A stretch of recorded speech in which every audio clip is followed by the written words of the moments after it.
بسم اللہ الرحمن الرحیم۔ السلام علیکم دوستو، ویلکم کرتا ہوں عمران آفیشیل میں۔ آج بات کرتے ہیں سعودی وزارت صحت کی طرف سے ایک بہت بڑا اعلان کر دیا گیا ہے۔ جو میرے بھائی سعودی عرب جا رہے ہیں، جیسا کہ میں نے کل کی ویڈیو میں آپ کو بتایا تھا کہ ٹیچر اور اسٹوڈنٹ کے لیے سعودی عرب نے ڈائریکٹ فلائٹ اوپن کرنے کا فیصلہ کر لیا ہے، اور دوسرے جو حکامہ ہولڈر اور نئے ویزے والے ان کے لیے بھی حکامات چل رہے ہیں، ان کے لیے فلائٹ بھی بہت جلد بحال کرنے والے ہیں۔ تو جو میرے بھائی سعودی عرب پہنچ جائیں گے اور کوارنٹائن کریں گے، ان کے لیے وزارت صحت کی طرف سے ایک بہت بڑا اعلان کر دیا ہے، نہیں تو آپ کو بھاری جرمانہ کرنا پڑے گا۔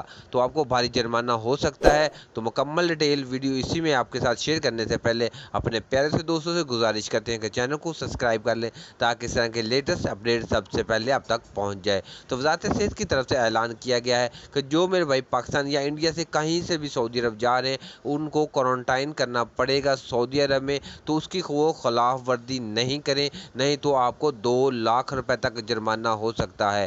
تو اگر آپ نے کوارنٹائن پیکج لیا ہوا ہے اور اپنے روم سے 5 دن کا کوارنٹائن ہے، تو 5 دن آپ کو روم میں ہی رہنا پڑے گا۔ اگر آپ نے اس کی خلاف ورزی کی، جیسے کینیا میں پاکستانی لوگوں نے کیا تھے، تو ان کو تو صرف گرفتار کیا تھا، لیکن ادھر 2 لاکھ روپے تک جرمانہ اور 2 سال قید کا ان لوگوں نے حکم دے دیا ہے۔ تو جو میرے بھائی سعودی عرب جا رہے ہیں یا جانا چاہتے ہیں، جن لوگوں نے پاکستان سے دونوں خوراک لی اور وایا کر کے دوسرے ممالک سے سعودی عرب جا رہے ہیں، تو ان کے لیے بہت اہم ویڈیو ہے۔ میرا بھائی اپنا خیال کریں، تو یہ نہ ہو آپ کو کسی کی اس طرح کی مشکلات کا سامنا کرنا پڑ جائے۔